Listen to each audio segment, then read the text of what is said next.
ಓಂ ಶಾಂತಿ. ಮುರಳಿಯ ಮುಖ್ಯ ಜ್ಞಾನ ರತ್ನಗಳು, ಮುರಳಿಯ ಮುಖ್ಯ ಸಾರಾಂಶ.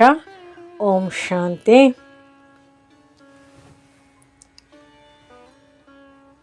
ಬಾಬ್ದಾದ ಇಂದು ಪ್ರಪಂಚದ ಎಲ್ಲ ಮಕ್ಕಳನ್ನು ಹೃದಯದಲ್ಲಿ ಸಮಾವೇಶ ಮಾಡಿಕೊಂಡಿದ್ದಾರೆ. ಪ್ರತಿಯೊಬ್ಬ ಮಗುವಿನ ಮಸ್ತಕದಲ್ಲಿ 3 ಭಾಗ್ಯದ ನಕ್ಷತ್ರಗಳು ಹೊಳೆಯುತ್ತಿವೆ: ಪಾಲನೆ, ವಿದ್ಯೆ, ವರದಾನ. ತಂದೆ, ಶಿಕ್ಷಕ, ಸದ್ಗುರು, ಈ 3 ಸಂಬಂಧಗಳು ಸಂಗಮಯುಗದ ದೈವಿ ವರಗಳು. ಭಕ್ತರು ದೇವರನ್ನು ಸ್ತುತಿಸುತ್ತಾರೆ, ಆದರೆ ಇಲ್ಲಿ ದೇವರು ಮಕ್ಕಳನ್ನು ಸ್ತುತಿಸುತ್ತಿದ್ದಾರೆ. ತಂದೆಯು ತನ್ನ ಪ್ರತಿಯೊಬ್ಬ ಮಗುವನ್ನು ಪ್ರೀತಿಯಿಂದ ಹುಡುಕಿಕೊಂಡು ಬಂದಿದ್ದಾರೆ. ಯಾವ ಮಗುವಿನಲ್ಲಾದರೂ ಒಂದು ವಿಶೇಷತೆ ಇದ್ದೇ ಇದೆ. ಬಾಬಾ ಹೇಳುತ್ತಾರೆ, ಎಲ್ಲರೂ ನನ್ನ ಬಾಬಾ ಎಂದು ಹೇಳುತ್ತಾರೆ. ಇದು ವಿಶಿಷ್ಟ ಭಾಗ್ಯ.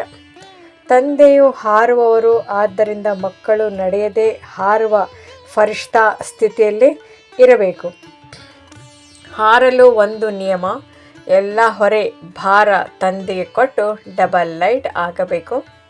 ಹೊರೆ ಇಟ್ಟುಕೊಳ್ಳುವುದು 63 ಜನ್ಮದ ಅಭ್ಯಾಸ, ಅದನ್ನು ಬಿಡಬೇಕು. ಬಲಹೀನರಾಗಬೇಡಿ, ಶಕ್ತಿಶಾಲಿಗಳಾಗಿರಿ. ದೃಢ ಸಂಕಲ್ಪದ ಕೊರತೆಯಿಂದ ಬಲಹೀನತೆ ಬರುತ್ತದೆ. ಹೊರೆ ಮತ್ತು ಡಬಲ್ ಲೈಟ್ ಸ್ಥಿತಿ ನಡುವಿನ ವ್ಯತ್ಯಾಸವನ್ನು ಅನುಭವಿಸಬೇಕು. ಸಂಗಮಯುಗದಲ್ಲಿಯೇ ಮುಕ್ತಿ ಮತ್ತು ಜೀವನ್ಮುಕ್ತಿ ಅನುಭವಿಸಬೇಕು. ತಂದೆಯ ಸಮಾನರಾಗುವುದೇ ಬ್ರಾಹ್ಮಣ ಜೀವನದ ಉನ್ನತ ಗುರಿ. ಬಂಧನದಿಂದ ಮುಕ್ತರಾಗುವುದೇ ನಿಜವಾದ ಜೀವನ್ಮುಕ್ತ ಸ್ಥಿತಿ. 3 ಬಿಂದುಗಳನ್ನು ಸ್ಮರಿಸಿರಿ: ಆತ್ಮ ಬಿಂದು, ತಂದೆ ಬಿಂದು, ಡ್ರಾಮಾ ಬಿಂದು. ಬಿಂದು ಉಪಯೋಗಿಸಿದರೆ ಎಲ್ಲ ಸಮಸ್ಯೆಗಳು ನಾಶವಾಗುತ್ತದೆ.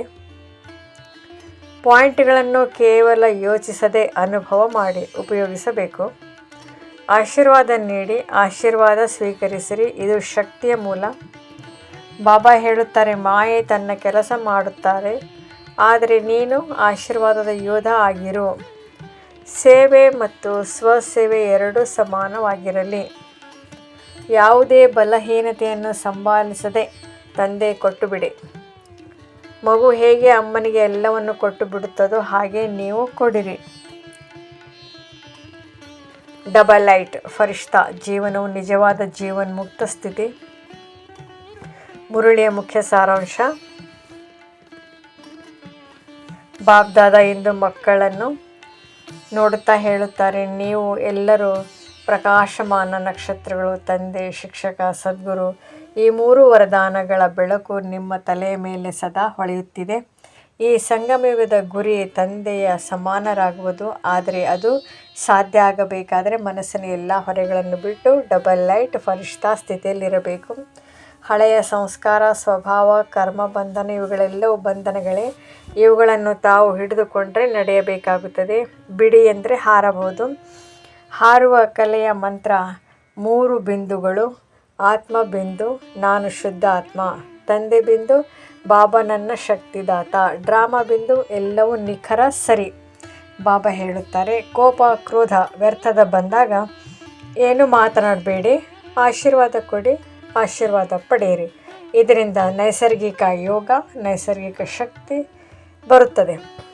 ಸ್ವಯಂ ಹೀಗೆ ಸೇವೆಯ ಮೂಲಕ ಆತ್ಮ ಜೀವನ್ಮುಕ್ತವಾಗುತ್ತದೆ. ಬಾಬಾ ಪ್ರೀತಿ, ಬೆಳಕು ಮತ್ತು ಆಶೀರ್ವಾದದಲ್ಲಿ ಸದಾ ತೇಲಿ ಡಬಲ್ ಲೈಟ್ ಜೀವನ ನಡೆಸಿರಿ. ಮಾರಲ್ ಕಥೆ, ಪ್ರೇರಣಾದಾಯಕ ಉದಾಹರಣೆ. ಒಮ್ಮೆ ಒಂದು ಹಕ್ಕಿ ಕಾಡಿನಲ್ಲಿ ಉರಿದು ಬೀಳುತ್ತಿತ್ತು. ಅದರ ಕಾಲಿಗೆ ಒಂದು ಚಿಕ್ಕ ಕಲ್ಲು ಸಿಕ್ಕಿ ಹಾಕಿಕೊಂಡಿತ್ತು. ಹಕ್ಕಿ ಹಾರಲು ಪ್ರಯತ್ನಿಸಿದರೂ ಆಗಲಿಲ್ಲ. ಒಂದು ದಿನ ಅದು ಆ ಕಲ್ಲನ್ನು ಬಿಟ್ಟಿತು. ತಕ್ಷಣ ಅದು ಹಾರಲು ಪ್ರಾರಂಭಿಸಿತು. ಬಾಬಾ ಹೇಳುತ್ತಾರೆ, ಮಕ್ಕಳೇ, ನಿನ್ನ ಹೊರೆ ಕಲ್ಲಿನಂಥದ್ದು. ಅದನ್ನು ಬಿಟ್ಟರೆ ನೀನು ಫರಿಷ್ಠಾ ಹಕ್ಕಿಯಂತೆ ಹಾರಬಹುದು. ಹಾಗಾಗಿ ಎಲ್ಲ ಬಂಧನಗಳನ್ನು ತಂದೆ ಕೊಟ್ಟು ಡಬಲ್ ಲೈಟ್ ಫರಿಷ್ಠಾ ಆಗಿರಿ.